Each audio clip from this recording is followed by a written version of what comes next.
छोटी बहू के जूठे बर्तन हम क्यों धोएं। आज बहुत तेज बारिश हो रही थी। सारे रास्ते और गलियां पानी से सरोवर बन चुके थे। शाम का समय था। ऑफिस की छुट्टी हो चुकी थी। हर किसी को घर जाने की जल्दी थी। इसी कारण से सड़क और ज़्यादा जाम हो गई थी। राघव और उसकी पत्नी रश्मि बाइक पर थे। जैसे तैसे अपनी बाइक को चलाते हुए राघव गलियों में से निकलकर अपने घर तक पहुंचता था, पर दोनों ही पूरी तरह से भीग चुके थे। जैसे ही दोनों घर में घुसे, रश्मि की नज़र बाहर सूखते अपने कपड़ों पर पड़ी, जो सूख क्या रहे थे बल्कि पानी से पूरी तरह से नहा चुके थे। और सबसे बड़ी बात, वहाँ सिर्फ रश्मि के कपड़े थे। घर के बाकी सारे सदस्यों के कपड़े अंदर जा चुके थे। यह देखकर रश्मि को बहुत गुस्सा आया, पर बोले क्या। आते ही घर की शांति भंग करना अच्छा नहीं लगता। घर में सास ममता जी, जेठानी रीतू, नंद, शालू सब थे, लेकिन किसी ने भी उसके कपड़े उठाना ठीक ना समझा। अभी दोनों घर में अंदर जाने को ही थे कि इतने में जेठानी रीतू ने आकर रोका। अरे अरे, अंदर कहाँ चले जा रहे हो? दोनों पूरी तरह से भीग चुके हो। कपड़ों में से भी पानी रिस रहा है। तुम लोग पीछे के दरवाजे से आओ ताकि फर्श गंदा ना हो। दोनों को भी इस बात से कोई समस्या नहीं थी, तो दोनों पीछे के दरवाजे से घर में दाखिल हुए। पीछे के दरवाजे से दोनों का कमरा बिल्कुल नज़दीक होता था, साथ ही बाथरूम भी। पर कपड़े लेने तो कमरे में ही जाना पड़ता ना। आखिर राघव ने शालू को आवाज़ लगाई, शालू, ज़रा मेरे कपड़े ला दे। उसकी बात सुनकर शालू ने जवाब दिया कि भैया अभी लाई। शालू फटाफट तरुण के कपड़े लेकर आई और राघव उन्हें लेकर नहाने बाथरूम में चला गया। रश्मि ने शालू की तरफ देखा और कहा, शालू, शालू जी, मेरे भी कपड़े ला दीजिए ना। सुबह जाते समय मैंने अपने कपड़े कमरे की ड्रेसिंग टेबल पर ही रख दिए थे, ताकि अगर शाम को बारिश में भीग जाए तो किसी को कपड़े ढूंढने ढूंढने परेशानी ना हो। शालू ने रश्मि की तरफ देखा, जैसे रश्मि ने उसके हिस्से की प्रॉपर्टी ही मांग ली हो। मुंह बिगाड़ते हुए बोली, मैं आपकी नौकरानी नहीं हूँ, आप खुद जाकर ले लो। वैसे भी नंद को काम नहीं बताते, पता नहीं आपको। शालू टका से जवाब देकर चली गई और रश्मि अपना सा मुँह लेकर चुप हो गई। खैर, थोड़ी देर बाद राघव नहाकर निकला, तब तक रश्मि वहीं खड़ी रही। राघव अंदर जाने लगा, तब रश्मि ने कहा, राघव जी, मेरे कपड़े ड्रेसिंग टेबल पर ही रखे हैं, प्लीज़ आप ला दीजिए ना, ताकि मैं भी नहा सकूं और कपड़े बदल सकूं। ठंड सी लग रही है। राघव अंदर कमरे में गया तो रश्मि के कपड़े लाकर उसको दे दिए, साथ ही साथ काम भी बोल दिया, मेरे कपड़े भी धोकर सुखा देना। रश्मि फटाफट बाथरूम में गई और अपने कपड़े वहाँ रखे। उसके बाद बाहर जो कपड़े रस्सी पर सूख रहे थे उन्हें उतार कर लाई। नहाकर अपने और राघव के कपड़े धोकर पीछे बालकनी में रखी हुई वॉशिंग मशीन में सुखाकर अंदर कमरे में ही ले आई और अपने कमरे में ही 3-4 नाड़ों को जोड़कर उसकी एक रस्सी बनाई और उसे खिड़की से दरवाजे तक बांधकर उस पर कपड़े सुखाने के लिए डाल दिए। अभी अपने बालों को सुखा ही रही थी कि तभी तक रितु उसके कमरे में आई और उसे बोली, मैडम, अगर तुम्हारा बनना ठन्ना हो गया है तो रसोई में आकर तुम्हारे लिए पकोड़े तल लो। सब लोग तो मैंने चाय पकौड़ी बनाकर खिला दिए हैं, अब खुद के लिए तो तुम बना लो। यहाँ दिन भर घर के काम करके मैं थक जाती हूँ और मेरी भी गरम पकौड़े खाने की इच्छा है। मैंने अपने लिए बना ली है, तुम अपने लिए बना लो। उस पर तंज कस के ऋतु को अपने कमरे में निकल गई। रश्मि को बुरा तो बहुत लगा कि अगर सबके लिए पकोड़े बन चुके हैं तो मेरे लिए भी बना देते। इस पर घर में बोलने का कोई फ़ायदा नहीं था, तो वह घर की छोटी बहू थी इसलिए किसी को काम के लिए नहीं बोल सकती थी। पर हाँ, घर का कोई भी सदस्य उससे कोई भी काम करवा सकता था। भूख तो बहुत लगी थी, ऊपर से ठंड भी लग रही थी, तो गरमा-गरम चाय पीने की इच्छा भी थी। अगर आखिर अपने बालों को बाँधकर खुद ही रसोई में गई और अपने लिए पकौड़े तलने लगी, तब तक चाय भी ठंडी हो चुकी थी। पकौड़ों पकौड़ी तल कर खुद की चाय गरम कर अपने कमरे में ले आई, तभी पहली पकौड़ी मुँह में ही रखी थी कितनी में सास ममता जी कमरे में आई और आते ही कमरे में कपड़े सूखते देखकर बोली, और कोई जगह नहीं मिली तुझे कपड़े सुखाने के लिए? यहाँ कमरे में कपड़े फैला रखे हैं और किससे पूछकर वॉशिंग मशीन इस्तेमाल की? पता है ना इस बार बिजली का बिल कितना आया है? पर तुझे क्या? तुझे तो ऐशो आराम की ज़िंदगी जीने की आदत हो गई है। बना बनाया सब कुछ मिल जाता है, आराम से बाहर घूम फिर कर आ जाती है। आप फटाफट से चाय नाश्ता ख़त्म कर और खाने की तैयारी कर। शाम के खाने की और रसोई की तेरी जिम्मेदारी है, कहकर ममता जी तेज़ी से कमरे में आई थी और उतनी ही तेज़ी से निकल गई। ऐशोआराम यह शब्द अभी भी उसके कानों में गूंज रहा था। क्या सचमुच उसकी ऐशो-आराम की ज़िंदगी थी?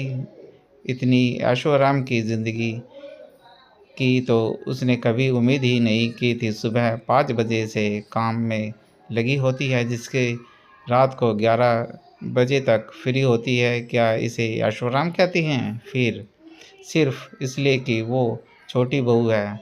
घर की बड़ी बहू को तो ये लोग काम में मदद भी कर देते हैं और तो वो दिन में भी आराम कर लेती है, पर उसे आराम कहाँ, क्योंकि वो तो जॉब भी करती थी और उस जॉब के लिए भी कहा जाता था कि अपने लिए करती है, हमारे लिए थोड़ी ना।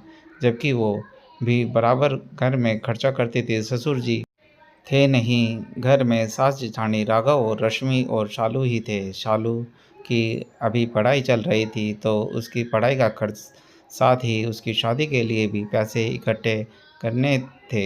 7 महीने पहले ही दोनों भाइयों की शादी हुई थी। जेठानी और उसकी शादी में सिर्फ 1 महीने का अंतराल था।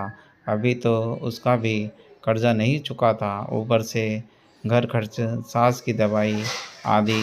दोनों भाइयों पर इतना बोझ देखकर रश्मि ने जॉब करना पसंद किया, जबकि बड़ी बहू ने घर संभालना। लेकिन सिर्फ फिर भी रश्मि को की मेहनत को कोई कुछ भी नहीं मानता।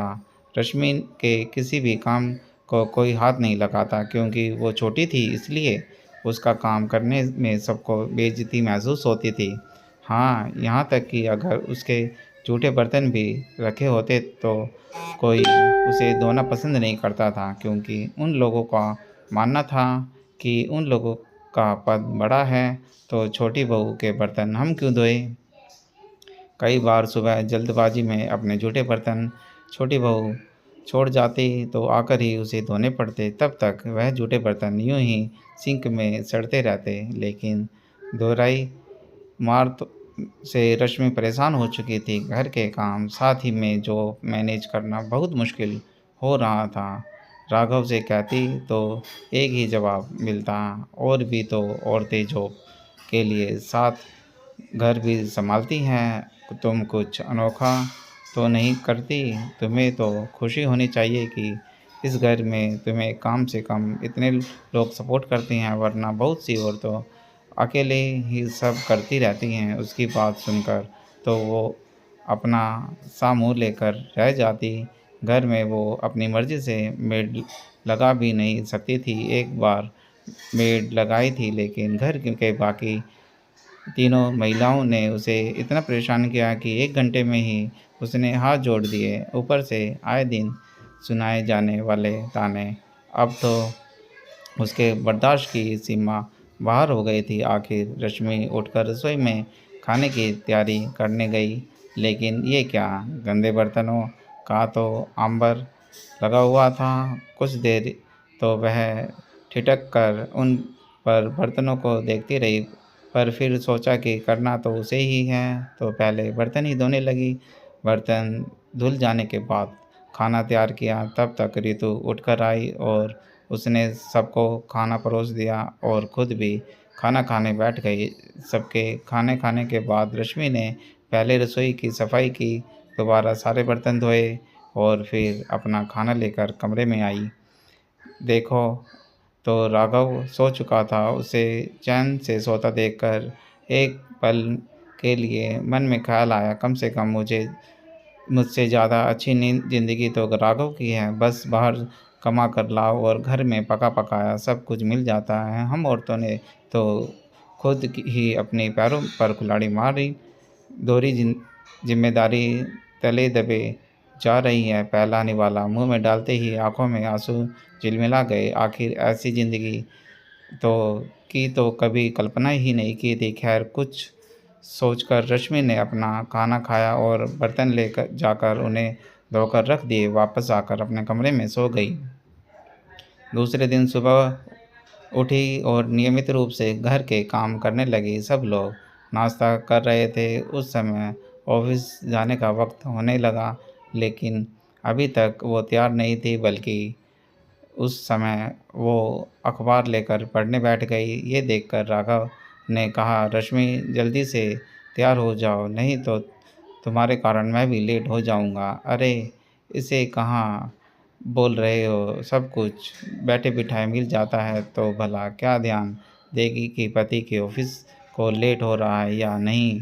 उसके बोलने से पहले ही ममता जी बोल पड़ी। शालू ने भी बहती गंगा में हाथ धो लिए। अरे भाभी की तो ऐसी ही ऐश है, बाहर घूमो फिर कर आ जाती है और घर में भी काम नहीं करना पड़ता। उसकी बात सुनकर रितु भी हंस दी। ये देखकर रश्मि बोली, नहीं, मैं नहीं जा रही हूँ। आप अपना नाश्ता ख़त्म करो और चले जाओ, क्योंकि तुम्हारी तबीयत खराब हो चुकी है। बेवजह छुट्टी कर रही हो, पैसे कटवाने में मज़ा आता है क्या? राघव ने एक साथ सवाल दाग दिए। नहीं राघव जी, मैंने जॉब छोड़ने का फ़ैसला कर लिया है। रश्मि के कहते ही सबके हाथ अपनी जगह की जगह रुक गए और राघव बोले, क्यों? जॉब क्यों छोड़ रही हो? वो क्यों? वो क्या है? ना राघव जी, मैं इतने ऐशो आराम अफोर्ड नहीं कर पा रही हूँ, इसलिए। रश्मि ने मुस्कुराते हुए कहा, अब तक 3 लोगों की तनख्वाह घर में आती थी, लेकिन अब 2 लोगों की आएगी। अचानक सारे खर्चे दिमाग में घूमने लगे। तब ममता जी बोली, बहू, तुमने अचानक ये फैसला क्यों ले लिया? भला कोई सुविधाओं को छोड़कर कैसे कैसे सकता है? रश्मि ने मुस्कुराकर ममता जी की तरफ देखा और कहा, कौन सी सुविधाएं माँ जी? वो सब सुविधा तो आप लोगों के लिए है, मेरे लिए तो कुछ भी नहीं है।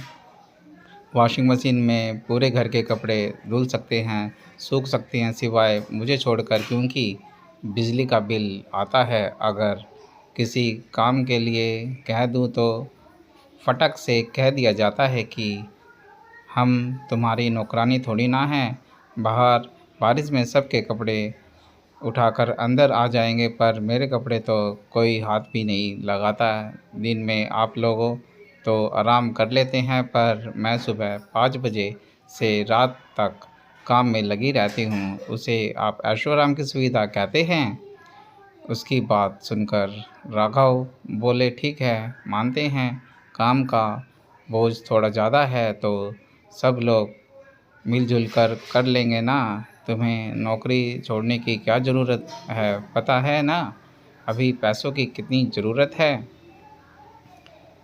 शालू की पढ़ाई और शादी के लिए पैसे इकट्ठा करने हैं, कर्ज चुका रहे हैं, माँ की दवाई, घर का खर्चा, क्या सबकी जिम्मेदारी मेरी है? तो मेरी जिम्मेदारी किसकी है? मैं अकेली दोहरी मार क्यों झेलूं? जब आप लोग मुझे सपोर्ट नहीं कर सकते तो मुझसे उम्मीद क्यों कर रहे हो? और कोई आप अकेले अनोखा थोड़ी ना हैं। जो घर खर्च उठा रहे हैं और भी तो मर्द हैं जो अपने घर के खर्च खुद उठाते हैं। अरे आपको तो फिर भी बहुत सपोर्ट है कि आप दोनों भाई मिलकर कमाते हैं। अपनी ही कई बातों को आ अपने ऊपर आते देख राघव चुप हो गया। किसी से कुछ कहते भी नहीं बना। रश्मि को वैसे भी सबके लिए बुरी थी और बुरी बन गई, पर आती हुई लक्ष्मी को घर में कौन मना करे। इसलिए ममता जी अब मेड लगाने को तैयार हो गई। यहाँ तक कि शाम के खाने में भी अब रश्मि के साथ मिलकर मदद कराई जाने लगी। Thanks for